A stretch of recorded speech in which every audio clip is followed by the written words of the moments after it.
and the name of the plant is Trichopas gelanicus. Look here, the name of the plant is Trichopas gelanicus. ये Trichopas gelanicus है and this is a perennial herb. आप जानते हैं कि जो पौधे होते हैं उनको हम 3 कैटेगरी में बांटते हैं. Annual plant, they complete their life cycle in 1 year. The biennial plant, they complete their life cycle in 2 years. And the perennial plant, they are long lived. मतलब बहुत साल तक उनका जीवन होता है. तो इसका जीवन पेरेनियल हर्ब की तरह है, यानी कि 2 साल में ही ये पौधा खत्म अपनी लाइफ साइकिल पूरा नहीं करता है. और ये छोटा सा पौधा है, हर्बेसियस प्लांट है. इसकी अगर लीफ को हम देखें तो देखिए लीफ कैसी दिखाई दे रही है, हार्ट शेप है ना, दिल के आकार की दिखाई देती है. कुछ स्पीसीज में इसकी लीफ थोड़ी लंबी हो जाती है, लैंसियोलेट भाले की तरह हो जाती है. जैसे भाले का आगे का पोर्शन होता है तो भाले के आकार का हो जाता है. लेकिन यहाँ हम आपको ट्राइकोपस गिलेनिकस की जो पौधा पढ़ा रहे हैं उसकी लीफ हमको कैसी दिखाई देती है, कॉर्डेट दिखाई देती है.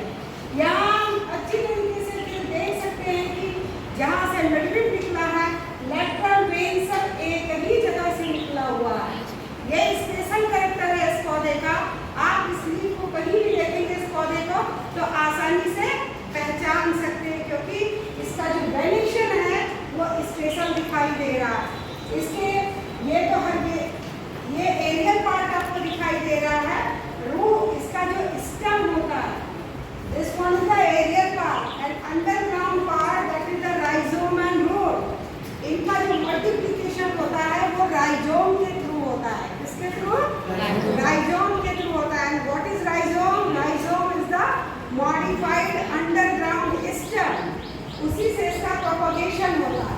इसमें फ्लावर खिलते हैं, फ्रूट का फॉर्मेशन होता है. इसके फ्रूट जो होते हैं वो लाल रंग के होते हैं, छोटे छोटे लाल रंग के फूल गोल गोल से होते हैं. जैसे मकोई आपने देखा होगा, सेलेनम नाइग्रम, उसमें काले रंग का मकोई आपको एक साथ गुच्छे में दिखता है.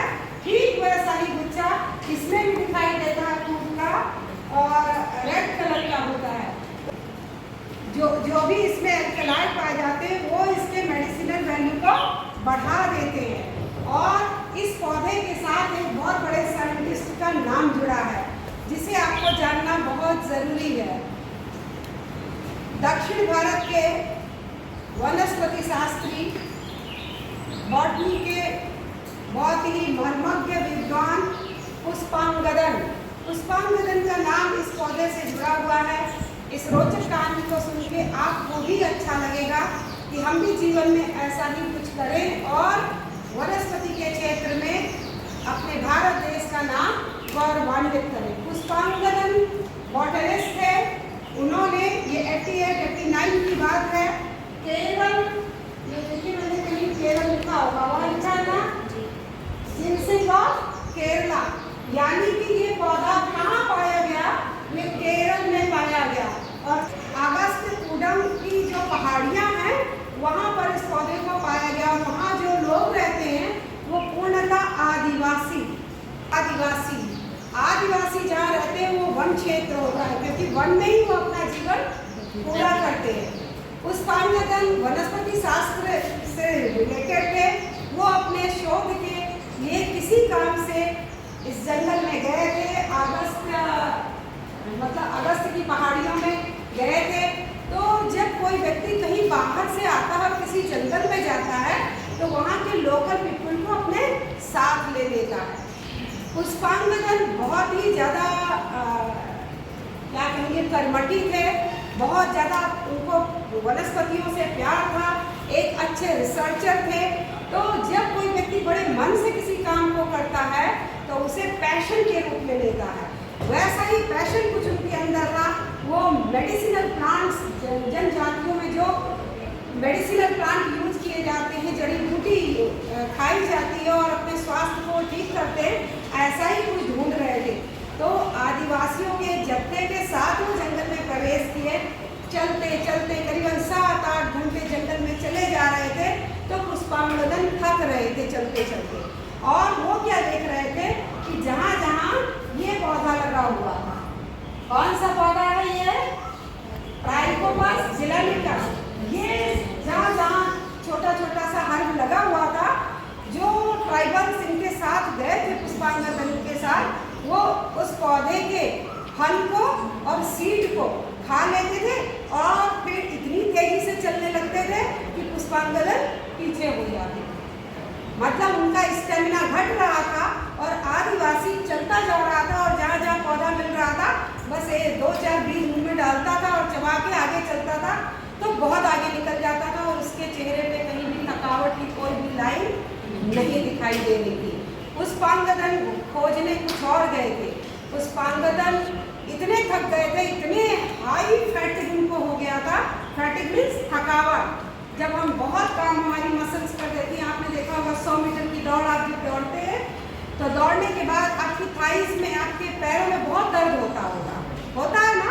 तो उस समय क्या होता है कि पूरी एनर्जी से ऐसे जब दौड़ते हैं तो नॉस्ट्रिल से और माउथ से एयर हमारे अंदर जाती है, लेकिन हमारे सेलुलर लेवल पर ऑक्सीडेशन उतना नहीं हो पाता और मसल्स काम बहुत तेजी से कर रहा होता है। ऑक्सीडेशन की रेट हाई होनी चाहिए और उतना पहुंच नहीं पाता मसल्स के पास, इसलिए कंप्लीट कंबसन ऑफ कार्बोहाइड्रेट नहीं होता। ऐसी स्थिति में लैक्टिक एसिड बन जाता है। तो जब हमारी सेल्स में लैक्टिक एसिड बन जाता है तो हम उसे क्या कहते हैं कि ये सेल फैटिग हो गई, थक गई। तो ऐसे जब सेल थकेगी तो हमारा शरीर थक जाएगा।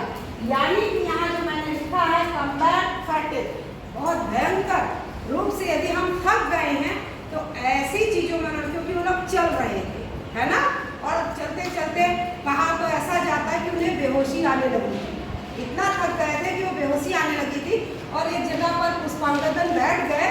तो आदिवासी लोगों ने क्या किया, इसकी पत्ती का एक्सट्रैक्ट तुरंत निकाला और उनके मुंह में डाल दिया। तो पुष्पांगदन को एक अजीब सी एनर्जी महसूस हुई और जो थकावट थी पल भर में गायब हो गई। पुष्पांगदन ने तुरंत उस पौधे का नाम पूछा, उसके कैरेक्टर को पूछा आदिवासियों से कि कैसे आप इस पौधे का उपयोग करते हैं। और फिर वो NBRI के डायरेक्टर हुए।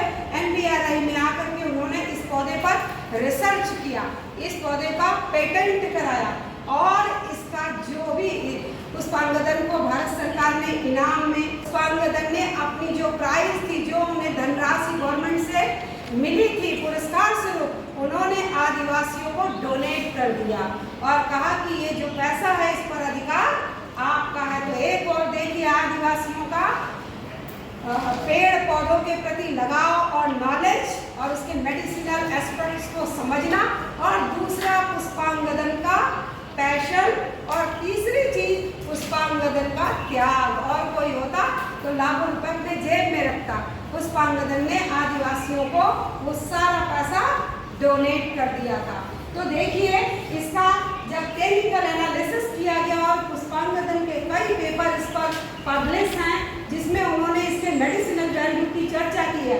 वन बाय वन हम इसकी चर्चा करते हैं तो क्या पाते हैं, इनहेंस विटलिटी। अब देखो मैंने क्या कहा कि वो बिल्कुल बेहोश हुए जा रहे थे। विटलिटी मीन्स जीवन की क्षमता, और इसके एक्सट्रैक्ट को उनके मुंह में डाला गया तो क्या हुआ, वो तुरंत चैतन्य हो गए। यानी ये विटलिटी को, हमारे जीने की क्षमता को बढ़ा देता। कुछ ऐसे एल्कलॉइड इसमें पाए जाते हैं कारण इसका मेडिसिनल वैल्यू बहुत ज़्यादा बढ़ जाता है। दूसरा क्या है कि बॉडी में अगर थकावट हो गई है, बहुत ज़्यादा थकावट हो गई है, तो इस पत्ती का, इसके सीड को लोग खाते हैं, आदिवासी लोग इसके फ्रूट को खाते हैं, और जैसे ही फ्रूट या सीड डाइजेस्ट होता है या वो ग्रहण करते हैं तो जो थकावट होती है उनकी दूर हो जाती है। पुष्पांगदन ने यह भी रिसर्च किया कि जो आदिवासी यहाँ पाए जाते हैं उन आदिवासियों का फिजिकल स्टैमिना बहुत ज़्यादा है, काम करने की क्षमता बहुत ज़्यादा है। तो इस कार्य करने की क्षमता का भी यही शोध हुआ कि इसका रिलेशन किससे है, ट्राइकोपस जिलेनिकस से है। जब ये फैटिग हटा देता है, वह हमारी वाइटलिटी को बढ़ा देता है, तो यानी हमारा ये क्या है, हेल्थ बूस्टर, हमारे हेल्थ को अच्छा करने का काम करता है। Mail sexual activity. बहुत से ऐसे लोग होते हैं जिनमें रिप्रोडक्टिव प्रॉब्लम होती है, जेनेटिक डिजीज भी होती है, या अपने ही कुछ बॉडी में ऐसी कमी हो गई जिसके कारण उन्हें रिप्रोडक्टिव ऑर्गन में कुछ कमी हो जाती है। तो मेल में उस कमी को दूर करने में बहुत बड़ी भूमिका निभाता है कौन? Trichopus geneticus. It enhance the male sexual activity. और हम क्या देखते हैं, यह भी पाया गया कि इस पौधे के एक्सट्रैक्ट को, पत्ती के एक्सट्रैक्ट को, बीज को और फल को खाने से अगर पेट में अल्सर है तो वह भी ठीक हो जाता है। लेकिन ये पॉइंट अभी रिसर्च के अंडर है, यानी चूहे पर ये रिसर्च अभी भी कायम है। उसे देख करके देखा जा रहा है कि क्या सही स्टोमक के अल्सर को ये सही कर देता है। एंटीऑक्सीडेंट, इसमें ढेर सारे एंटीऑक्सीडेंट पाए जाते हैं जो हमारी बॉडी में जो फ्री रेडिकल्स होते हैं, स्कैवेंजर और फ्री रेडिकल। स्कैवेंजर कहते हैं सफाई कर्मचारी, है ना, जो गंदगी को हटा दे। तो हमारे शरीर में मेटाबॉलिज्म होता है, आप जानते होंगे anabolism, catabolism is equal to metabolism. तो मेटाबॉलिक प्रोसेस जब हमारी बॉडी में चलती रहती है, चाहे वो ब्रीदिंग से रिलेटेड हो और चाहे डाइजेशन से रिलेटेड हो, तो बाई प्रोडक्ट के रूप में क्या निकलता रहता? फ्री रेडिकल, जैसे हाइड्रोजन पेरोक्साइड, जैसे nitrogen oxide, nitrogen dioxide, sulphur dioxide, ऐसे बाई प्रोडक्ट के रूप में हमारी बॉडी में फ्री रेडिकल्स निकलते रहते हैं। और जिस भी सेल में जाके फ्री रेडिकल डिपॉजिट होता है, वही सेल हमारी बीमार होने लगती है और विभिन्न प्रकार के रोग को जन्म दे देती है। तो इन फ्री रेडिकल को हटाने के लिए जो केमिकल होते हैं उन्हीं को हम क्या कहते हैं? एंटीऑक्सीडेंट।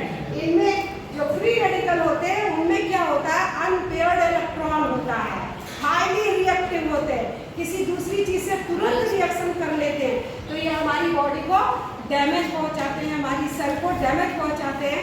इसमें ऐसे केमिकल्स पाए जाते हैं जो एंटीऑक्सीडेंट के रूप में काम करते हुए हमारे शरीर के अंदर जो मेटाबॉलिज्म के बाई प्रोडक्ट के रूप में बने हुए फ्री रेडिकल्स होते हैं, उसको स्कैवेंजर की तरह स्कैवेंज कर देते हैं, दूर कर देते हैं। So in this way today you knew a plant which is very common in tribals in South India, और कहाँ बताया? अगस्त ऊपर क्षेत्र में। और जो ट्राइबल्स थे, उन ट्राइबल्स की जो जनजाति है उसे कहते हैं कानी जनजाति। कानी कौन सी जनजाति है? ट्राइबल कानी ट्राइबल्स, यानी कानी जनजाति के ट्राइबल्स। इन्हीं में स्टेमिना बहुत ज़्यादा पुष्पांगदन में देखा था। तो इस आज हम लोगों ने जितने भी मेडिकल वैल्यू वाले प्लांट आपको पढ़ने थे, मेडिसिनल प्लांट पढ़ते, आज आपका ये कोर्स पूरा हो जाता है। अब आपको अगले चैप्टर के रूप में मैं पढ़ाऊंगी महाकाव्यों में, भारत के महाकाव्यों में प्लांट का कंजर्वेशन कैसे किया जाता था, किस तरह से प्रयोग किया जाता था।